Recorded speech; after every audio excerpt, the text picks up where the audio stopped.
Alright, welcome everybody to another My Thoughts video on what is probably the 100th attempt at making this video. As I say almost every time, I like to just do these videos off the cuff, all one take. You get my rambles, my ums, my ahs, but most importantly, you get my true and honest thoughts on the game I'm talking about. Today, we're talking about Like a Dragon Gaiden, the man who erased his name. This is a spin-off title to the formerly known Yakuza series, now known as Like a Dragon series, and that this game could be considered 6.5, 7.5, depending on how you want to look at it, in numerical order, but it is a spin-off. The story follows Kiryu and what's going on with him during the events of 7, mostly during the events of 7. There's a little bit of right after 6, and a little bit of right after the start of 8, essentially. But for the most part, the big meaty chunk of the story takes place, actually, at the very beginning of Yakuza 7, if not shortly after, or maybe like midway. Either way, kind of irrelevant because we're going to talk about this game and not those other ones. What do I like about this game? I like a lot about this game. Let's start off with the combat. With the Yakuza series, the big point of contention as of right now happens to be the combat, where the mainline series, starting with 7, went from a brawler beat-em-up style of combat to a turn-based, albeit super interactive, very in-depth, and probably turn-based perfected, in my opinion. But turn-based all the same, combat system, and that's a combat system that a lot of people don't typically enjoy. Baldur's Gate really helped push it on, but even with that, there's still a lot of apprehension in the mainstream behind the turn-based combat style.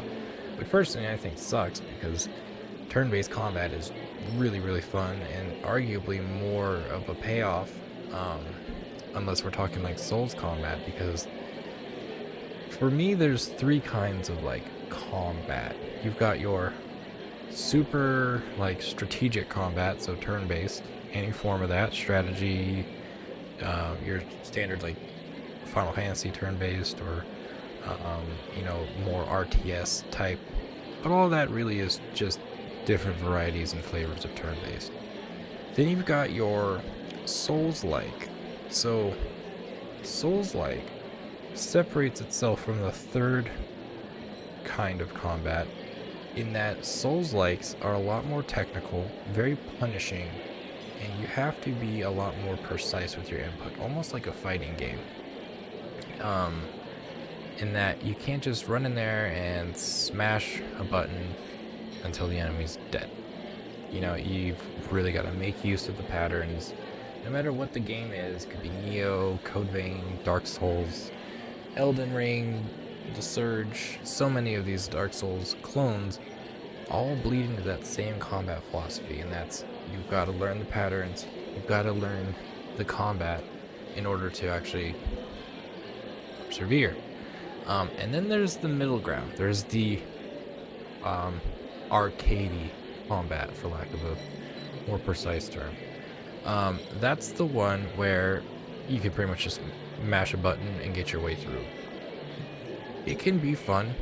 There's a lot of ways to juice it up to make it a bit more intricate, but it ultimately comes down to you're not really facing much of a challenge, just the difference really comes in how quickly you can mash the button, and that's about it. So, the Yakuza series have always kind of found themselves in that arcadey combat, but what they like to do to help make the combat feel weighty and punchy, actually satisfying, there's a lot of cinematic moments, and they've got what, replaces your traditional mana gauge. It's called a heat gauge. And the heat gauge allows you to do special moves which make the combat more cinematic, make it feel a lot more technical and intricate, even though really all you're doing is hitting a button prompt and therefore the character's acting out the animation. But good God, is that a fucking satisfying feeling. You know, being able to bash a dude's head in with a traffic cone just by pressing triangle, you know what?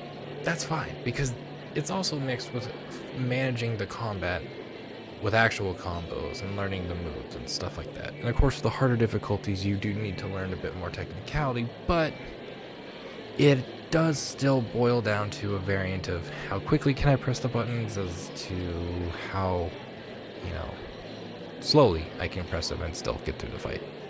So that's the third kind of combat.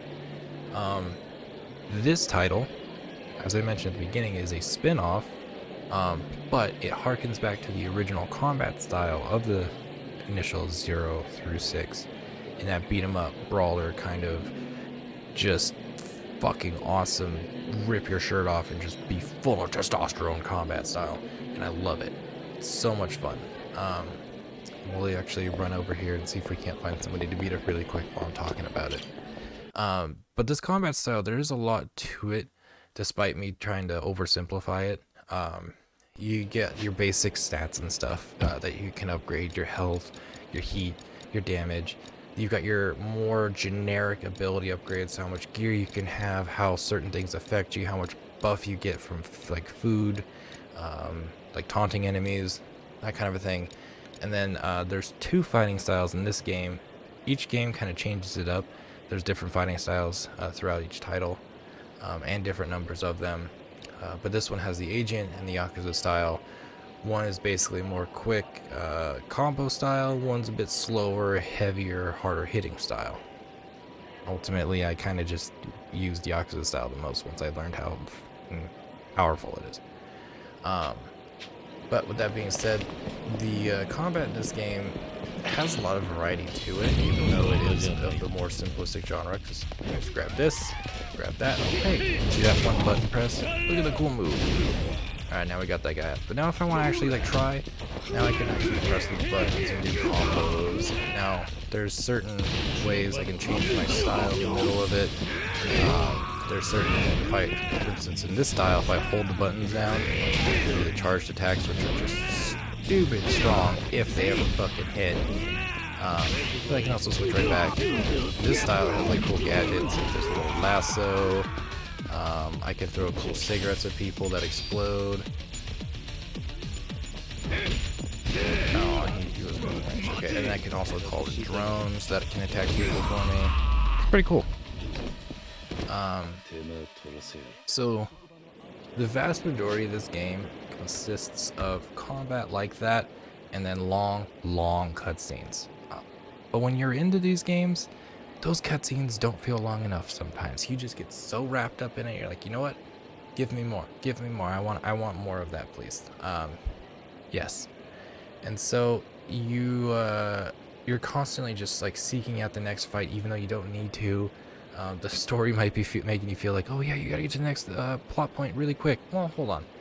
Let me go fight these guys over here really quick, because it's just that satisfying. So, Yakuza has Like a Dragon, has itself in this kind of outlier category where it is the arcadey style of combat, but it does enough to it to make it feel a bit more technical. Definitely not a Souls-like, but still very satisfying and very fun to play. And that's really what's important with a video game. Is it fun? And god damn it, yes, it's so much fun. But what else is there? Why do I love these games so much? Clearly just beating up dudes and punching their faces, it can't be all that this game has to offer with long cutscenes. Of course not. As I mentioned, there's a lot of side content in these games. A lot of side content. The Like a Dragon series is a lot of video games, especially nowadays, make it feel like side content is necessary to get the whole story.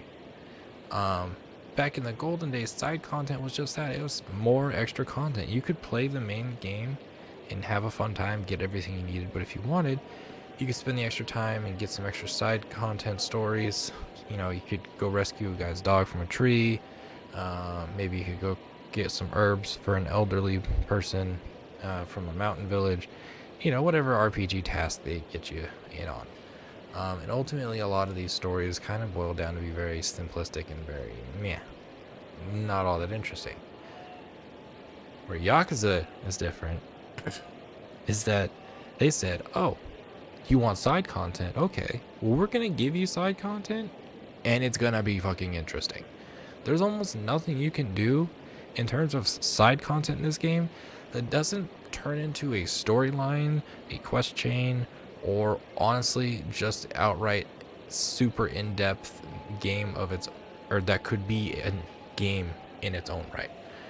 Good example of that is where we were standing at the beginning of this video with the Pocket Racers. There's an entire RC car racing minigame that is in here, and it has its own quest line and campaign. And it's like, with these games, it just seems like so overwhelming and like so like, okay, RC car racing, what could that possibly have to do with being a Yakuza? Nothing. But this game makes it have everything to do with it, because not only do you have the quests and the storyline, but there will be ex-Yakuza people. There's an entire set of rivals that you find throughout the game that you can then challenge to these races. And they all have their backstories. A lot of them only become available after certain requirements are met, prerequisites, story events, side quests have been completed. And that's just to access these races. Not even talking about going as far as like finishing one of the races, because they're actually really fucking in depth. There's an entire customization factor to your RC car that, again, super in depth. Here's the base, all the variety of cars I have. Okay, now let's change. I'm kind of covering it, but we'll move myself out of the way for the sake of the video. You've got tires, frame, motor, gears, batteries, side, stabilizer, suspension, front wings, and then you can even go do decals and shit. All of these different things. Then they go and change all these stats here on the other side of the screen. And it is just asinine. And this is one of the mini games that you can find and just waste hours of your day. There was 2 gaming sessions when I was playing this game that I was sitting here for at least 2 to 3 hours doing nothing but this. Yes, I was running around and like collecting parts and doing other things, but that's the beauty of it. It's not all just one thing. The way they do all these side content, all this mini games, they make it weave. Sorry about that. They make it weave into the rest of the game, so it's worth your time and investment. They're very respectful of your time. So I get these characters, but like, I get these rivals, but some of them are only accessible after I beat certain parts of the story. So I'm playing the game and getting rewards in other aspects of it, like rivals that I can race now once I've cleared certain checkpoints. But that also translates into like poker, for instance. If I win enough at poker, I can take my chips, cash the prizes in, and there's special racing RC car parts that I can only get from the reward section for like the poker or darts, for instance. There's different kinds of darts you can find in this game that make it, albeit a lot easier to play the game in the first place. But you know, there's a golf mini game. If you do well enough and score enough points in the golf mini game, you can buy a really good set of darts. And it's just every side content distraction in this game bleeds into another one somewhere else. Even if it doesn't have like a direct story or item reference, they'll do things like just like tiny completionist stuff. For instance, there's this thing, the Alchemy Network. If I do my activity log, this is all of like the just monotonous, tedious shit to keep track of. How many people I've talked to, how far I've run, if I've eaten everything at certain bars, if I've use the heat actions enough times, which apparently I haven't. If I've fought in the arena enough times, all this stuff, then if I complete these challenges, gives me points that are related to leveling up in other aspects of the game. Nothing in this game that you do is wasted time.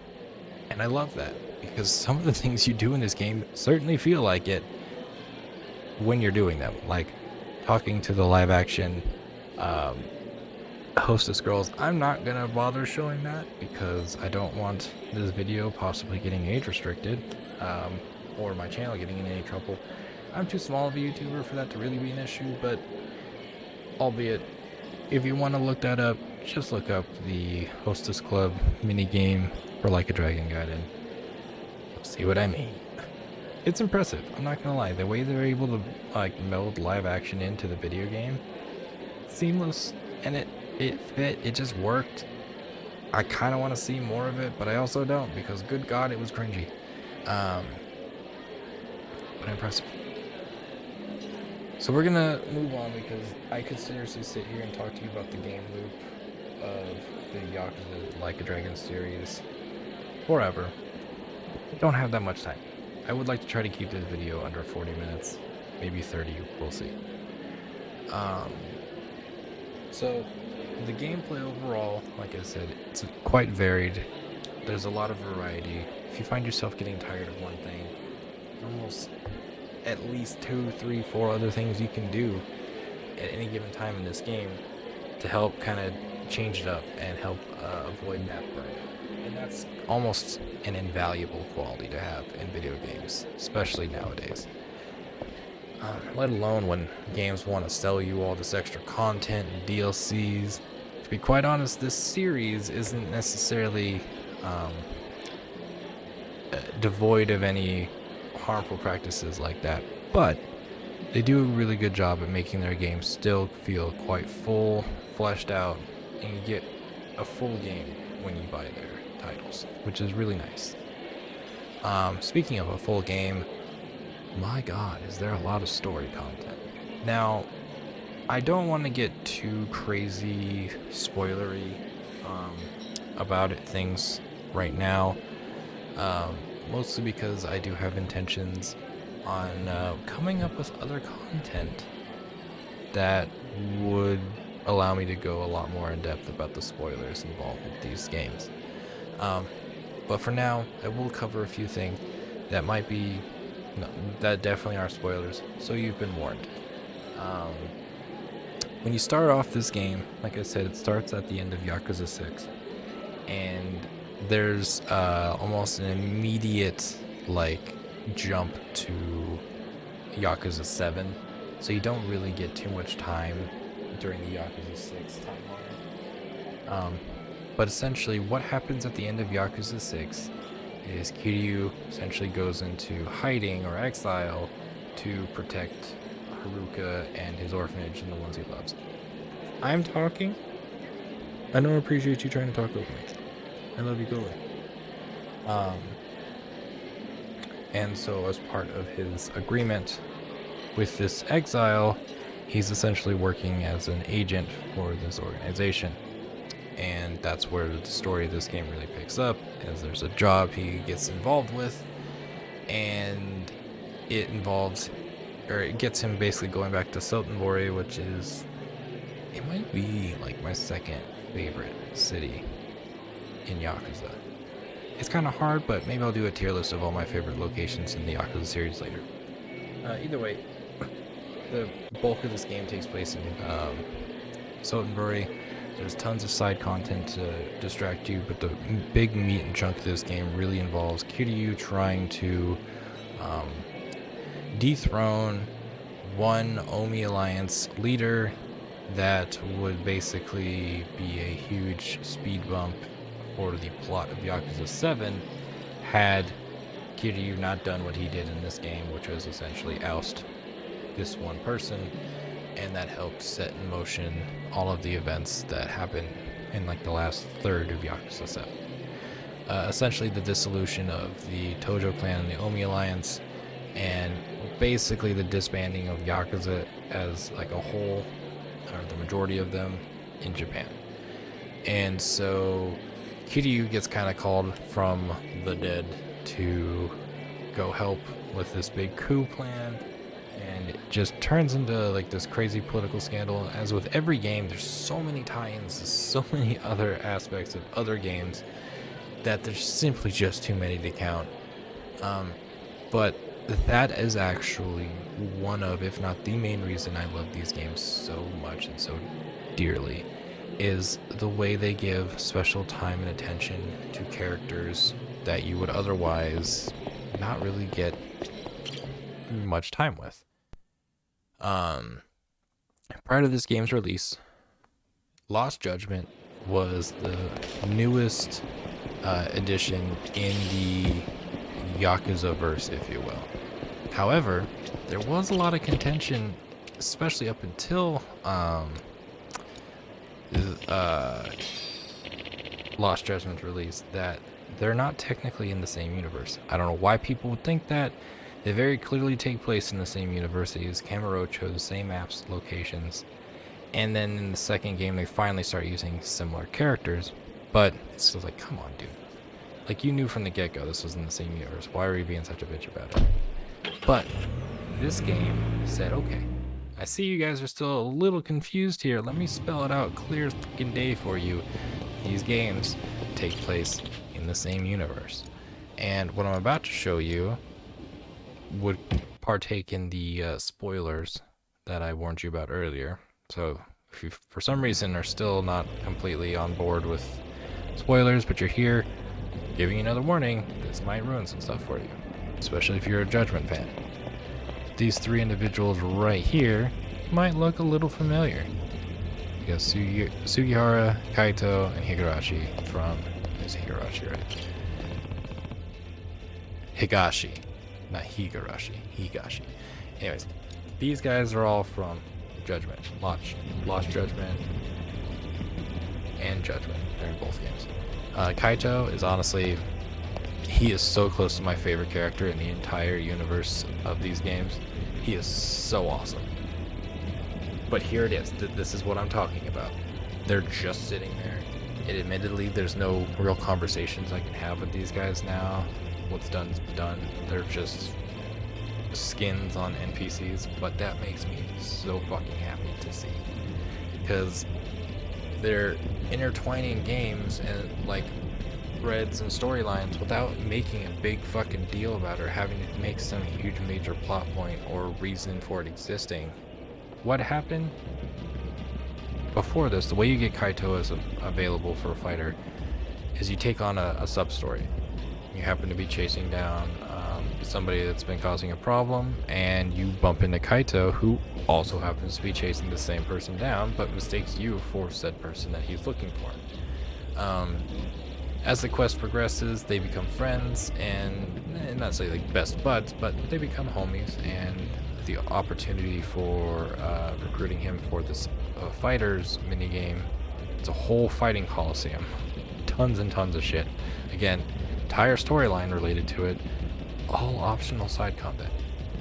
But you can get him on your team as one of the fighters. As a matter of fact, all three of these guys are on my team. My main team as fighters. They're all very good as well. And Sugihara was a huge surprise to me because he wasn't part of the quest where you get Kaito. He simply came from a recruiter. There's several NPCs in this game that if you give them way too much money, they will simply, you're buying people for your roster, essentially. Sugihara happened to be the last one from the most expensive options. I was very excited about that, and good God, I love the Yakuza continuity. Like a Dragon, Yakuza. They will take like so much lore from so many games and just sprinkle it throughout every other game, so that way nothing gets like, no stone gets left unturned. My girlfriend is currently playing Yakuza 8. I have yet to, but I have glanced at the screen a few times while she's been playing. And she's in a bar in her game. And sitting in the bar, can't interact with them, they're literally just background, is Sugihara and the tech guy for talk and the Yagami Detective Agency. I think his name is Sukimono or something like that. And they're just sitting there. There's nothing, there's no NPC dialogue, there's nothing about it, there's no mention, they're just there. And it just makes me so happy to see that. I love that kind of continuity, of which this game has a ton. I guess I didn't get too crazy heavy into spoilers, but still plenty of spoilers. Overall, this game was very needed for a lot of fans of Kiryu. Even though I just want my boy to rest, leave him alone. He definitely had some questions that were left unanswered during Yakuza 7. I think this was a really big game to kind of tie off all those loose ends. Even though 6 was supposed to be the last game, here we are. In comparison to all the other Yakuza titles, this one is kind of hard because it is purposefully a smaller game, yet it feels just as big as all the other titles. So, whereas part of me wants to, judge it just as I would a full-fledged Yakuza entry, I know I can't in good conscience because it's just not one of those. But I think we'll give it points because of that dilemma, because it feels so close to a full-fledged Yakuza title, with all the mini-games, side content, shit. How many hours have I spent on this game? Almost 70 hours to essentially platinum this title, which we did, by the way. This has been platinumed. Sorry, wait, I can show you. So I'm going to Maya.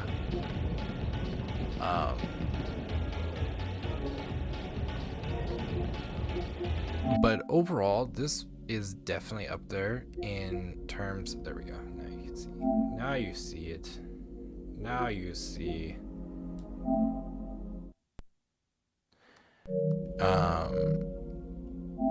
This is definitely up there as one of my favorites. I liked how sweet and short the story was.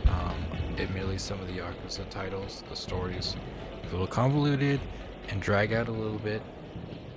Not the biggest fan of those parts, but it happens. This one, I think that actually worked in its favor. It was very straight to the point, not a lot of dicking around, very well animated. There was a little less fanfare in some of the cutscenes, and it simultaneously had some of the most over-the-top cutscenes that I've ever seen in the series, so that kind of evens out. It had really decent, really entertaining cutscenes, let's put it that way. The combat was really good, probably the best since 6.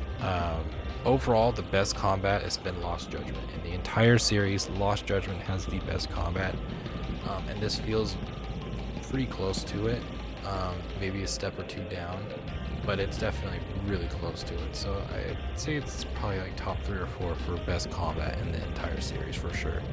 Everything felt really good. It was really quick. Yeah, it was pretty well done, and I like the upgrade system for it as well. So, what are my final thoughts on Like a Dragon Gaiden, the man who erased his name? First of all, my number one thought is, why the fuck do we not get a physical of this in the US? What the hell? I had to order this all the way from China to get physical copy. Actually, I think it was Korean. Well, Japanese. No, this is Japanese. Either way, I had to order this all the way from Japan to get physical copy. Why you do this to me? I don't like it.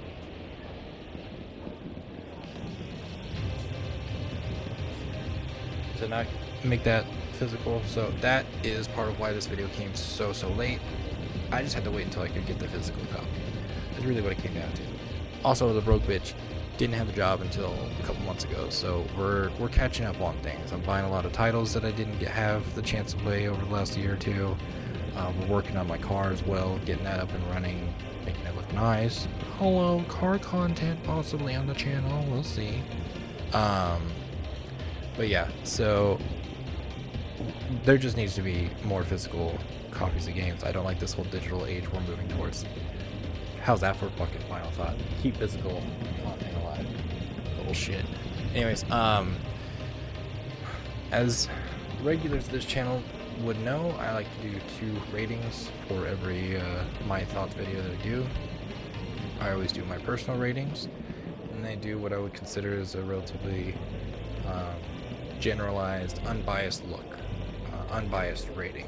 So the idea or standpoint of somebody who's not really big into games, doesn't have a lot of stake in it, not a lot of like investment either way. So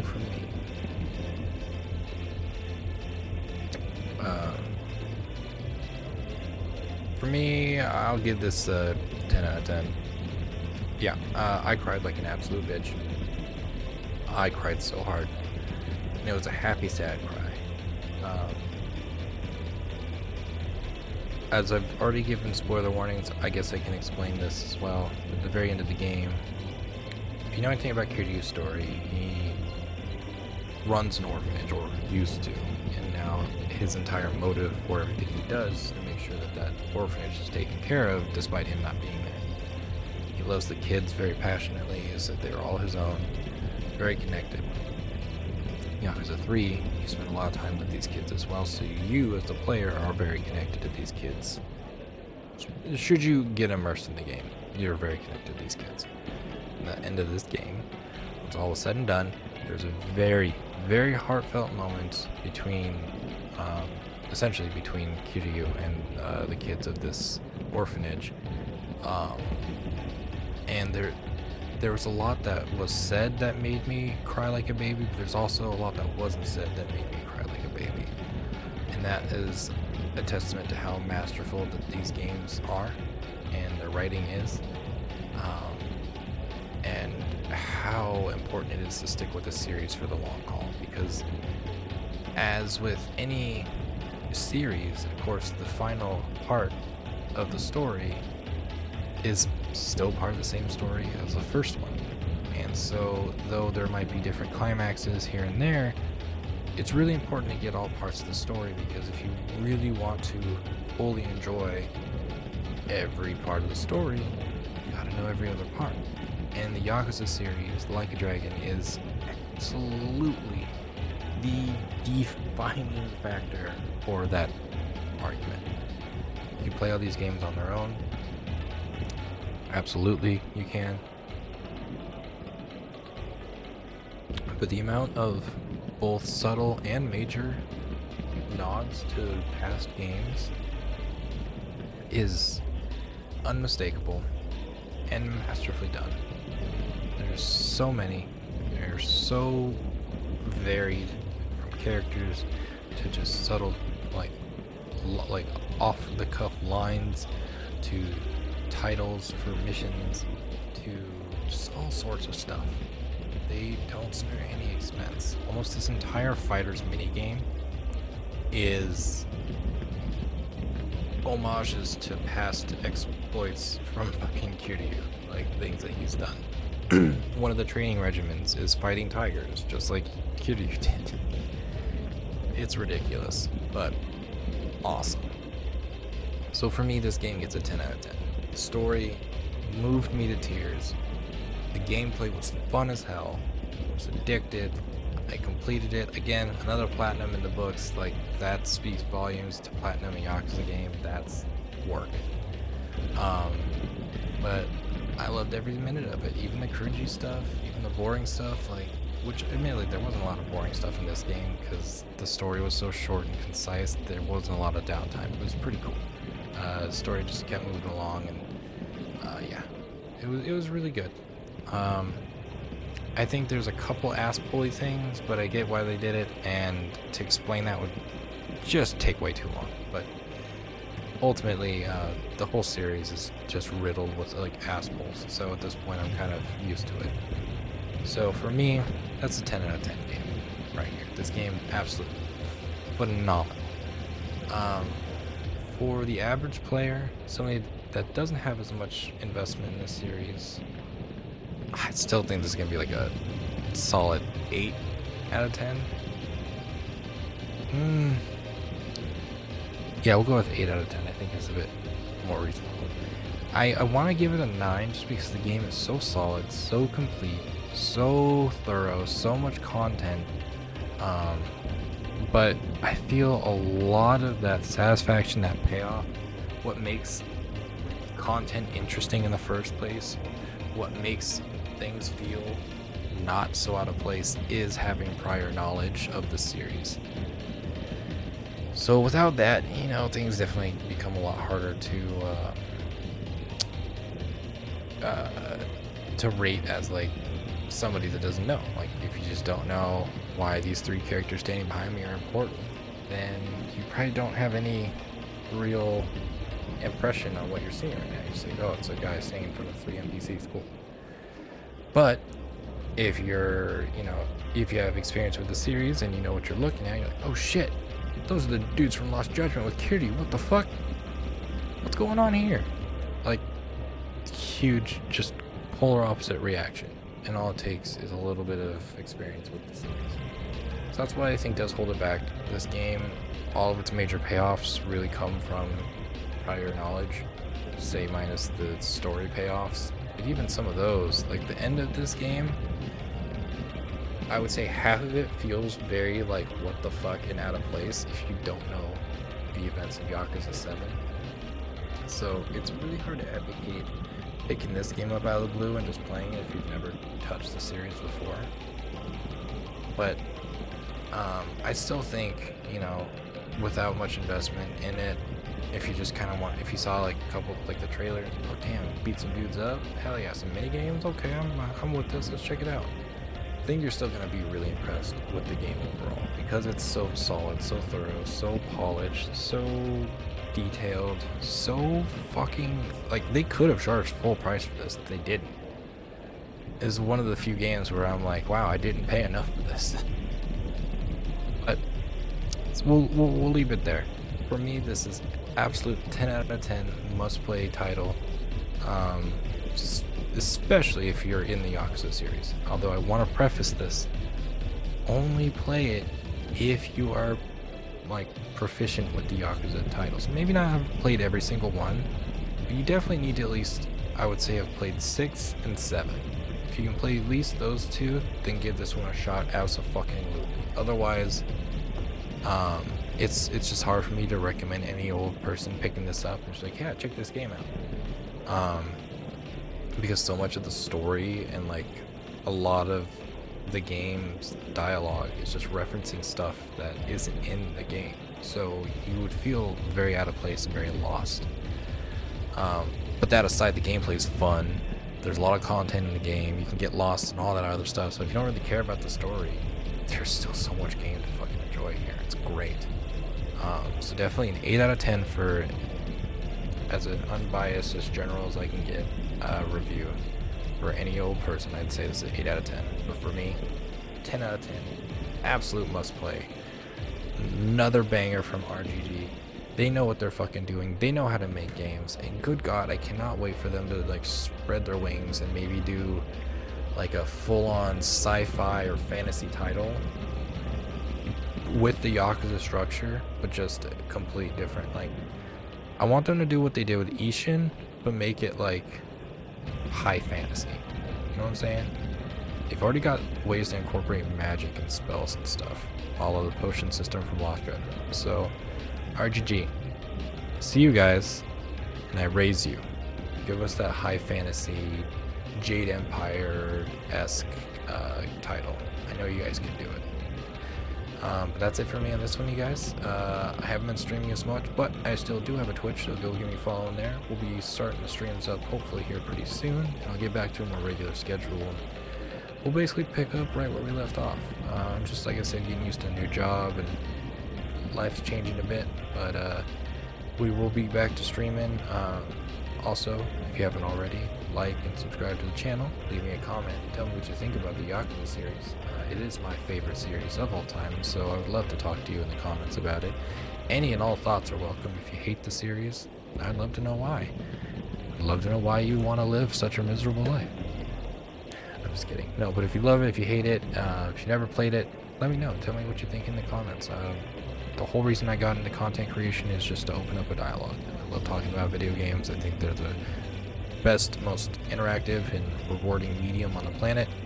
So I want to enjoy it to its fullest with everybody that I can. And this is also my first video on my channel about the Yakuza series. I am planning on doing at least one of these videos for every title. So stay tuned for more, and I'll see you guys on the next one. Till then, and out.